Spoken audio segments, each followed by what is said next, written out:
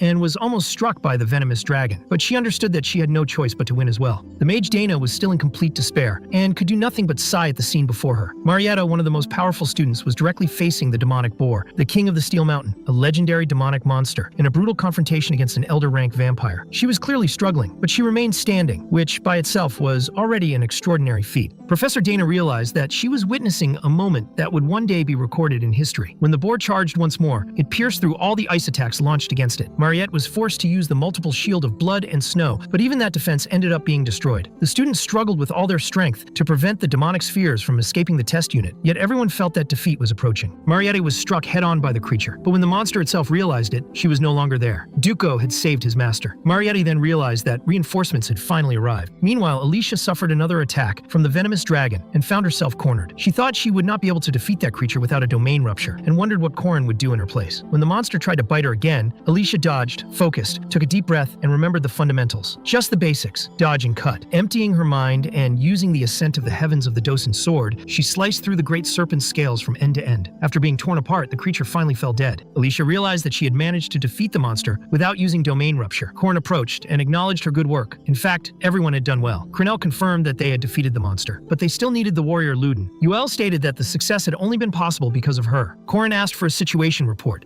Alicia explained that Mariette was still blocking the attacks well, but needed help. Josephine asked what the plan would be from that point on. Corin Lock, who had been brought from the church, clearly had something in mind. He confirmed this and explained that he only needed a small amount of help to capture the demonic boar, although there were still many other monsters there. Corin's plan was to feed the monsters in the test unit with runic magic stones. After ingesting large quantities of these stones, he could snap his fingers and burn all the monsters from the inside out, using runic resonance. His silver spear made of runic stone had exactly that function. Taking advantage of the opening that was created, he advanced together with Alicia. Among the medium high-level monsters that survived the activation of the resonance, about 30 remained standing, including the special demonic boar. Even so, Corin stated that there was no reason to worry, and asked Dron to join him. Dron replied that his boss had finally returned. Corin also called for the so-called Dream Team to gather. All the great names of the heroic Legend of Aran were gathered there, the heroes who would save that world. Mariette was genuinely happy to see Corin again. The group leader declared that the time for the true offensive had come and that the counterattack began at that moment. Corin knew very well that this group was not only powerful, but also fluid and perfectly synchronized. Even so, confidence was not absolute, because the opponent was terrifying. The King of the Steel Mountain devastated everything in his path and never showed mercy at his peak. Mariette ordered everyone to prepare. The boar charged with everything it had, using its horns, but Corin showed no fear and tried to use the warrior Luden. Corin interrupted, making it clear that they should not face it head-on. When the golem advanced impulsively with Corin, it was pulverized by the headbutt of the King of the Iron Mountain. Confused, Corin did not understand what had happened. Corin explained that, at that point, Corin should continue attacking the demonic boar, while the others spread out. Yell needed to make the plants grow and resist by any means. She used vines to bind the giant boar, but it activated its original runes and broke free as if it were nothing. At that point, it became clear how absurdly strong that creature was. Corin then ordered Dron to flank the enemy with his magic swords. Dron thought that this was expected, since his employer was a natural strategist, always acting at the perfect moment. He used two blades, one of flames and the other of lightning, both reinforced with first-rank mana. Even so, the boar's original runes repelled the attacks as if they were insignificant. The boar had not been injured, not even slightly. Corin then ordered Duke Go to advance. He landed a headbutt squarely on the King of the Iron Mountain, throwing the creature backward. Corin explained that, to hit that monster, it was necessary to divide physical and magical attacks in a balanced way, as that was a very common pattern. The original runes, known as the 8 characters necessary to reach paradise, possessed a powerful but imperfect concept. The boar resisted physical attacks with its red fur and magical attacks with its blue fur. In addition, it still held a secret weapon, the golden fur. Corin ordered the Dream Team to restrain it by any means possible, and that, if they lost control, they should grab it again. Dron and Elatar would stay at mid-range, while Corin and Alicia would wait in the rear. Marriott would need to follow his commands exactly, which would be the most difficult part of the entire plan. Corin asked everyone to stop thinking about what came after and focus only on the present, putting everything they had into that battle, because only that way would they win. When the boar charged again, the golem dodged with a leap and grabbed the creature's head from above. The monster changed its fur to red and escaped the hold, but Dron took advantage to attack it with magic directed at the red fur. Corin ordered them to repeat the same pattern as before. When the boar changed to blue fur, Duco landed a solid physical punch. Dron realized that the strategy was truly working, but suddenly the fur color changed again. It had only been a feint. The boar understood that kind of strategy and counterattacked using the rune of destructive light, hurling Duco away, severely injured. Corin ordered Marriott to release warp and use the blood spears, but the boar reacted by switching back to blue fur. Even so, Corin already had another plan in mind. He advanced while calling Smurf, Tin's mascot, and checked whether he could block the next attack. Then Corin used the Pagoda Mountain Shot combined with the Mega Strike. The blow did not hit the boar directly, but destroyed the ground beneath it, creating a massive crater. Corin acknowledged that the monster had excellent reflexes and asked Marriott to launch even more blood spears. If the boar used blue fur to block the spears, it would receive a physical attack from behind. If it used red fur, it would be struck by the spears from the front. Corin analyzed the situation, trying to predict the enemy's reaction. The boar then laughed and revealed its final card, activating Absolute Tolerance, also known as the Indestructible Golden Fur. The Boar King began to mock everyone, displaying its secret ability, 5 limited minutes of total invulnerability. In that form, no one could face it head-on. The creature charged toward the team, and Corin ordered everyone to flee immediately. Dron, however, warned that this was impossible, as there was nowhere left to run. All passages were blocked and the building was already in ruins. Corin realized that the monster had done this on purpose, trapping its victims before the final attack. The golem still tried to react but was completely obliterated. The walls of blood and ice raised by the small human dem were also destroyed. That was the moment when the king would escape the prison where it had been confined for so long. Corin recognized that form as the enemy's final phase, the golden fur, the 5-minute invulnerability pattern of the Act 2 final boss, a dreaded moment that had already driven many players to despair. Even so, he knew that there was a hidden method in that part of the game. Corin asked Alicia to release her own seal. She possessed a skill with 100% physical and magical penetration, called Domain Rupture. The attack struck directly at the center of the demonic boar's snout. Corin stated that this proved that a well-trained Alicia was worth more than an entire group. He declared that this was no longer the moment for the students, but for the professor to shine. Josephine once again created a great seal, chaining the boar and restoring the grand circle in a short time. Corin knew that the golden fur was a powerful ability, but once it was broken, the monster would not be able to use the original runes for quite some time. Marriott prepared herself once more, creating a massive crystal of ice and blood. While Corin and the rest of the group retreated, he asked the professor to block the final attack. Marriott focused everything she had and ended the battle once and for all, using the Crimson Spear. Thus, the nightmare from 80 years ago, the demon of the Dingle Peninsula, finally met its end.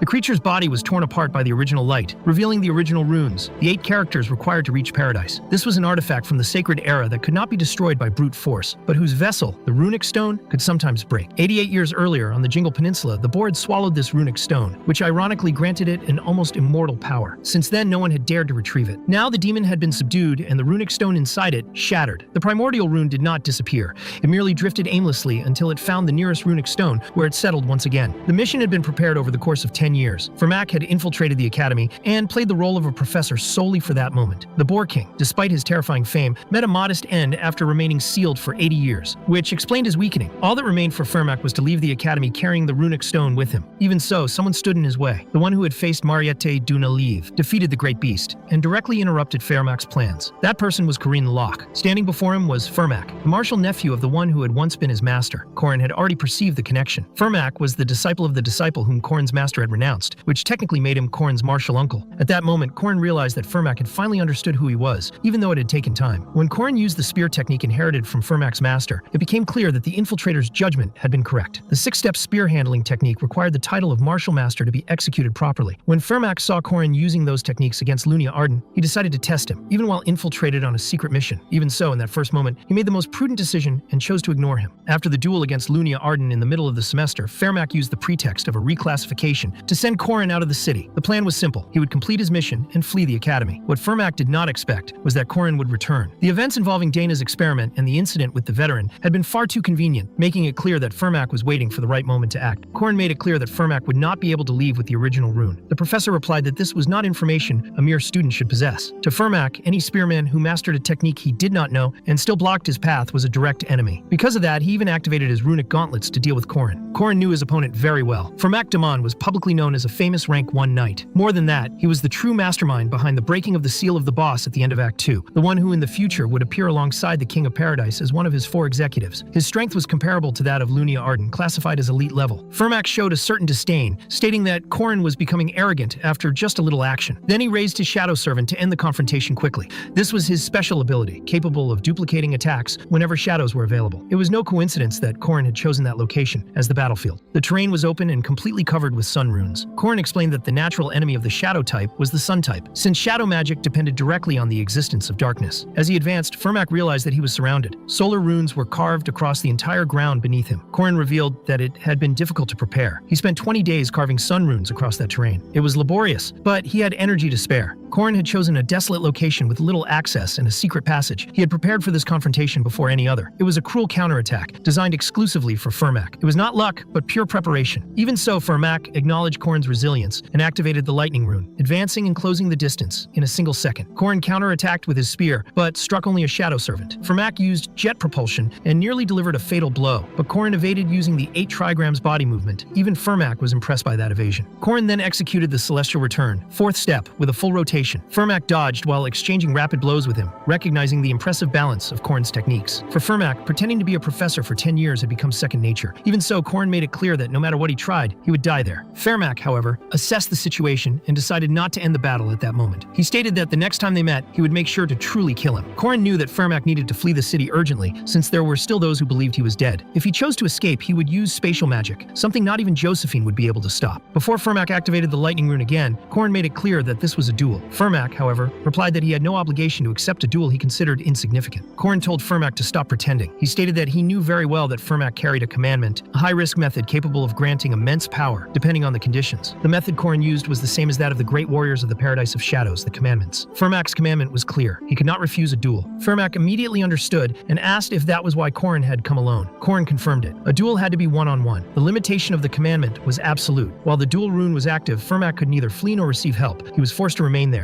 Following the sacred rule, both introduced themselves. Fermac Damon revealed his name as a warrior of paradise, Tates Baltazar, Fermac Damon. Corin introduced himself as the Spear of Paradise, Aaron Danwa, Corin Lock. According to the ancient laws, names were revealed before combat, because there was only one possible conclusion. It was a duel to the death. At that moment, the system backup was activated. There was a complete review of Corin's commandments. The first commandment of duty stated that he would not close his eyes to the misfortune of good people. The second commandment of restriction determined his inability to perceive spirits. The third commandment of oath declared that he would save this world. The system confirmed total relevance and granted 100% status ascension. Corin received a total increase in warrior regeneration persistence, along with pain tolerance and domain comprehension. His aura core advanced to the intermediate level, accumulating 3,500 units. The oath was clear. He had to stop Fermac and save the world. The duel began as a classic confrontation between a spearman and a fist fighter, a battle of distance versus approach. Fermac tried to close the gap at all costs to land his blows. Corin did everything possible to maintain distance, blocking and counterattacking with countless thrusts of the Radiant Serpent. A good spearman never allows the enemy to get close. A fist fighter, on the other hand, never misses the chance to attack the moment the spear is withdrawn. When Corin finished a sequence of attacks, Firmak charged forward with everything he had. This was already within Corin's calculations. Corin evaded by using the spear as if it were a vaulting pole, launching his own body into the air. Jumping in close range, combat normally increases vulnerability, since the attack would come at the moment of landing. However, Corin attacked while still in the air, using the Spear of Chaos. Firmak barely managed to block and realized just how fast that opponent was. Corin had executed 7 consecutive attacks between the jump and the landing. In response to this, Firmak changed his strategy. He activated the lightning rune at the exact moment Corin became still, preparing the return of the heavens. By the second step of the technique, Firmak already had his fist armed and struck Corin head-on, displacing his face and making him spit blood. That was only the beginning. Firmak launched a brutal combo, landing countless consecutive punches. The next attack, a true rain of meteors, would have been enough to bring Corin down. He knew it. In a fraction of a second, his eyes followed Firmak's fists. Something was wrong. Firmak did not intend to strike. His hand was open. He grabbed Corin's spear, drew a lightning rune, and hurled it away, pinning it into a tree. Firmak asked what he would do now. A spearman without a spear. The next blow was blocked by Corin's arms, but the impact sent him flying. Pain surged through his body. He tried to activate the return rune, but the spear was stuck with such force that it did not respond to the call. Firmak advanced again, starting another combo of rapid punches. Even so, Corin declared that regardless of the weapon, he was still a martial artist. He activated the ignited palms of the 8 trigrams, landing several direct blows to Firmak's chest. Then he used the piercing palm, striking directly at the heart. Firmak admitted he was almost surprised. However, he stated that Corin's boxing could not compare to his skill with the spear. He remained unharmed after the blows and answered with a devastating punch to the liver, followed by a left hook. From that moment on, Corin began to be overwhelmed. His body was crushed by Firmak's consecutive strikes, as Firmak pressed forward without giving him any room to react. He had already lost the will to fight. Even so, before Firmak could finish the fight with a straight punch to Corin's stomach, the spear returned at the last instant and blocked the attack. Corin declared that he acknowledged Firmak as a difficult opponent, keeping a smile on his face. Firmak had not noticed, but his own blows had pushed Corin exactly into the position where the spear was embedded. That opened a decisive opening. Corin activated the intent of the Crawling Calamity Serpent and advanced with a precise thrust. The spear pierced Firmak, making him bleed heavily and fall to the ground. Even so, he managed to stand up at the last moment and admitted that it had been impressive. According to him, Corin had reacted perfectly at the moment physical attacks ceased to work. Each response had been chosen at the exact timing, and once again Firmak found himself at a disadvantage. Corin remarked that Firmak was acting like a professor again and asked him to stop that. Firmak agreed and stated that he needed to end everything right then. Next, he inscribed 3 runes with his own blood directly onto his skin: Tawaz, Otala, and Ingwas. That invoked a world where the sun did not exist. The Shadow Paradise, the Citadel of Darkness, manifested and swallowed all the surrounding light. Firmak's 3rd commandment was the oath to serve the darkness. He admitted that Corin had been clever to use sun runes to contain the darkness, but explained that after the full invocation, those shadows could no longer be dispelled. That was the paradise of the Shadow Warriors. Firmak summoned not only shadow copies of himself, but a true army of shadows, promising to kill Corin using only his fists. Corin pointed out that the duel was no longer a one-on-one confrontation. At that instant, Firmak realized he had made a grave mistake. Corin stated that he knew Firmak would use that card if he were pressured. Then he took out a golden mandragora and activated it. The plant's scream echoed with an intensity 7 times greater than that of a common mandragora, and could not be blocked by any magical ability. The sound dissipated the shadows, burst Firmak's eardrums and Corin's as well, although he showed little concern for the pain. Corin declared that Firmak would die there. The demonic beast had already been defeated, and the mandragora would continue screaming. Corin possessed pain tolerance and could endure it for a long time, while Firmak, wounded, would not have the same endurance. Desperate, Firmak summoned 12 shadow servants, claiming that within the Fortress of Shadows, the chances of defeating him were null. Even with the mandragora hanging against his body, Corin advanced and destroyed the servants one by one, cutting them down with his spear. He did not expect, however, the direct attack from Firmak, who used jet propulsion and hurled him against one of the walls of the Shadow Empire. Firmak tried to chain another combo of blows. Corin realized that he could not continue like that. He tore off his own shirt, revealing a body covered in numerous sound runes engraved directly into his skin. That was not showmanship, it was preparation. Corin declared that this would be a fair fight, 1 against 1, without tricks. Firmak believed that the Shadow Servants would not be able to harm Corin in that state, but he realized too late that it was practically suicide. Corin's body began to enter controlled combustion. Taking advantage of the moment, he pushed the enemy back with rapid strikes of the serpent and demanded that Firmak stop conserving energy. The fight had to go on to the end, with pure strength alone. Instinctively, Firmak felt that the young man before him was his natural enemy. He decided to risk his own life and activated the 6th step, Sa, an ability that burned the aura core in exchange for power and speed, the supreme technique of the great warriors of the Paradise of Shadows. Corin, with his body in flames, responded by activating the 6th step of the spear, Sura. Both advanced at the same time. When the spear collided with Firmak's fist, neither of them felt pain. Firmak landed a direct blow to Corin's face, which Corin ignored, responding by cutting into the enemy's body like a maniac. The next strike of the spear tore off Firmak's arm. They continued exchanging attacks until only blood remained on the battlefield.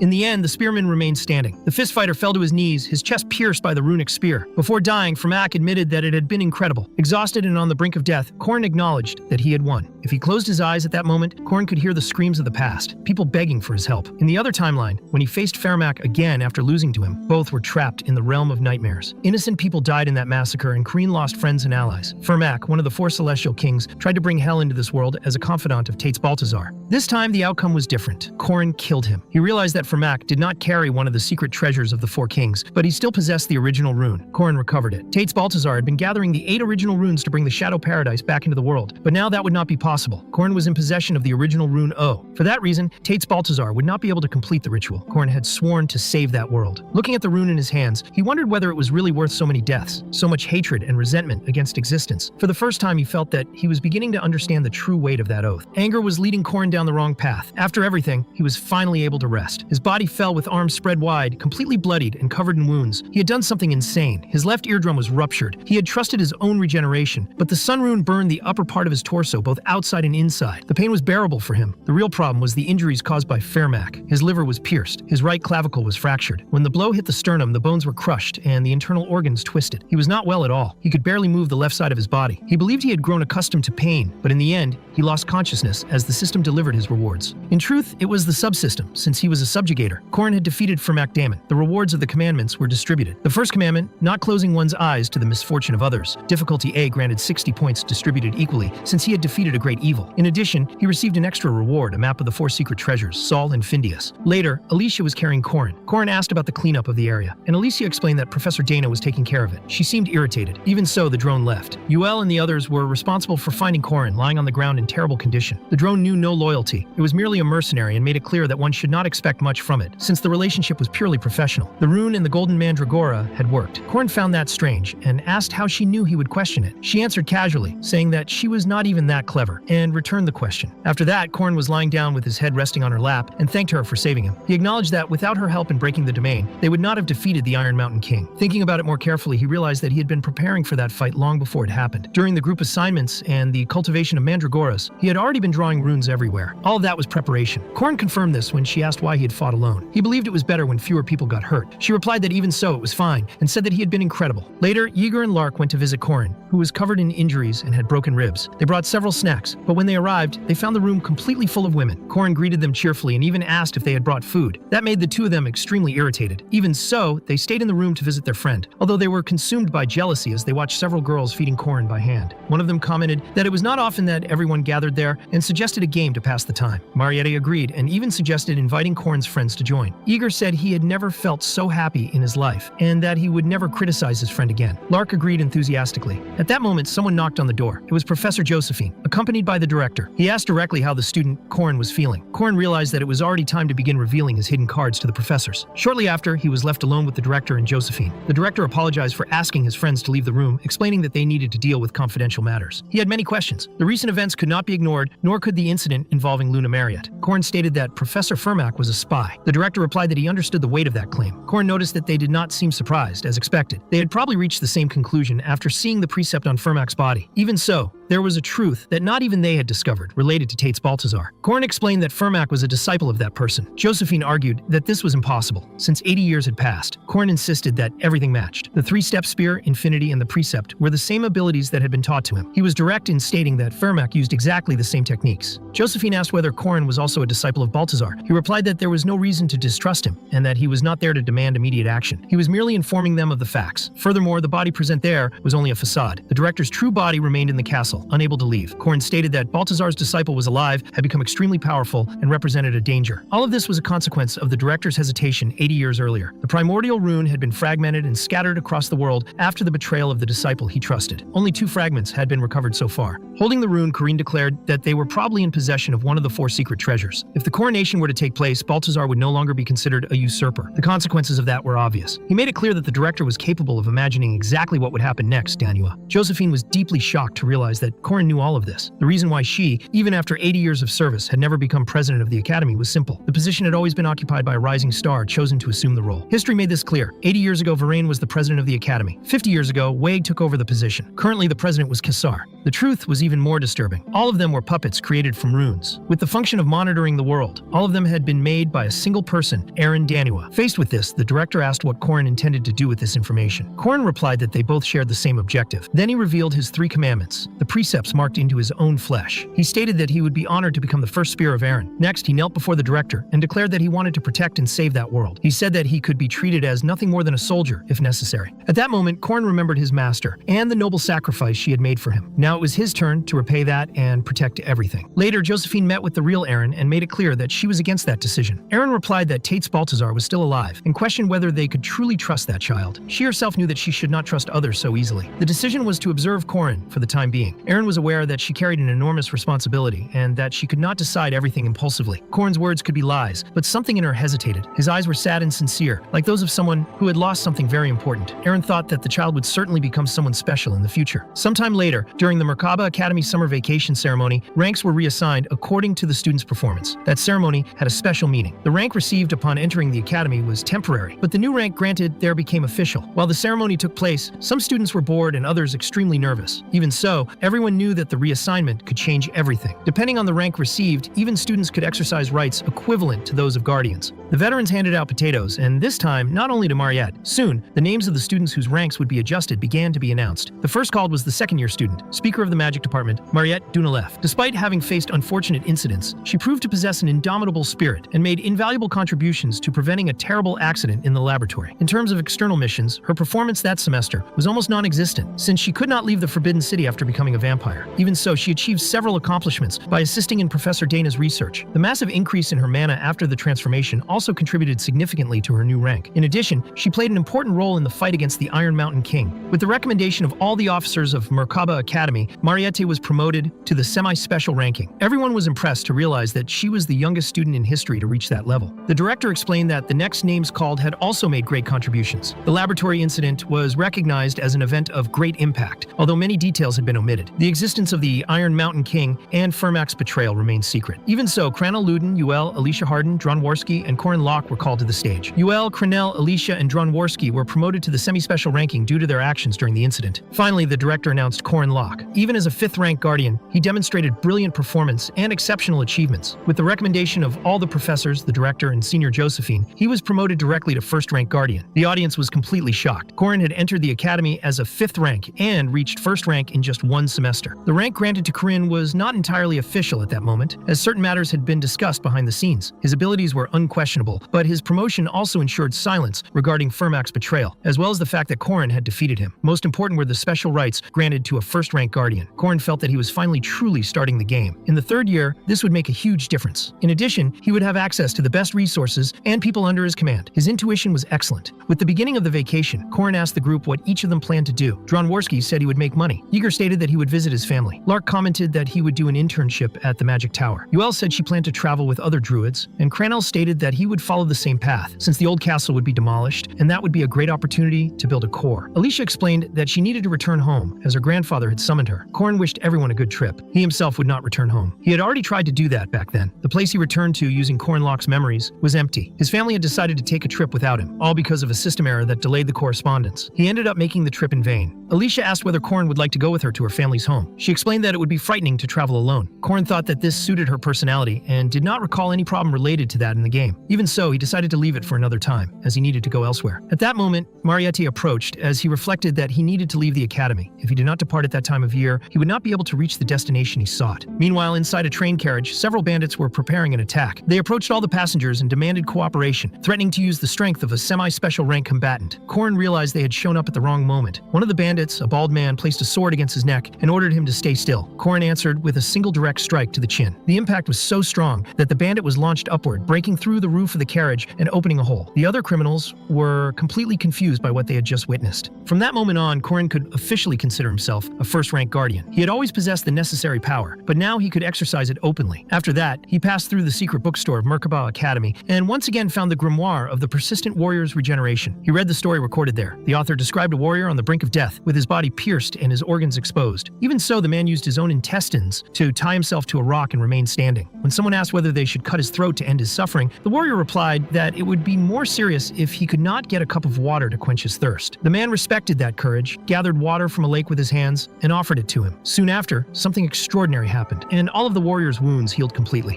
When Corin finished reading, he was confused by one detail and wondered why the warrior had tied himself with his own intestines. Even so, he considered it a good story. At that moment, Duke Sabancia, possessing Lark's body, asked whether the castle in the south was still intact. Corin confirmed that it was. The Duke said that if Corin ever passed through there, he should look in his old office. There was still something important hidden there, something he would need to find on his own. The Duke showed respect for Corin, calling him a runic sorcerer, and said he hoped Corin had the courage of that ancient warrior. With enough courage, nothing would be impossible. The Duke stated that the man was humble and had promised to save the world, not as a hero or a sage, but as someone who chose not to run away when he had the chance. That was why he respected him. Before leaving Lark's body, the Duke thanked Corin for telling the truth about his wife and his daughter. For that reason, Corin was now heading toward the southern plains. He decided to visit the castle of the former Duke Sabantia. During the journey, the train conductor deeply thanked Corin and Marriott, saying that without them the bandits would not have been captured. He also handed Corin a small reward, which Corin accepted politely. In addition, Corin received a reward from the commandment of not closing his eyes to the misfortune of others, gaining 2 points in all attributes. Thus, they continued toward the southern plains. All the carriages passing through the area were heading to the great southern city, the city of Lef, but the trip would take at least 8 hours. Because of that, Marriott guided Corin to the transfer station, which functioned as a wyvern landing zone. Corin had used that type of transport several times in his past life. It was more comfortable and faster than carriages, as well as much more expensive. Even Seihoo considered the price absurd. However, Marriott possessed a special privilege from her family. They would use a massive eagle whose cost was equivalent to 12 yens, an elite vehicle capable of transporting up to an entire house. While they were being seated, several people worked around them, cleaning the landing zone and preparing everything to receive her. The princess was returning. When the eagle landed along with the entire flying palace, an army of servants congratulated Miss Marriott on her vacation and bowed to her as a princess. Corin realized, a bit late, something he should have noticed before. The destination was the city of Lef, and to the east was the city of Duna. Her surname was Dunalef, which finally made sense to him. During the journey, Corin tried to understand the scale of her family's harvests. Marriott explained that she was not completely sure, but estimated around 6 million. He thought she meant square meters, and commented that it was already impressive, but she calmly corrected him. In fact, it was 6 million hectares, which was equivalent to 60 billion square meters. The magnitude of that made the size of the family's influence clear. Marietti's family, known as the Dunalef family, was part of the most influential lineage in the south. They controlled halls, markets, postal services, agricultural cooperatives, and many other businesses. The signs seen during the carriage ride confirmed this. It was neither exaggeration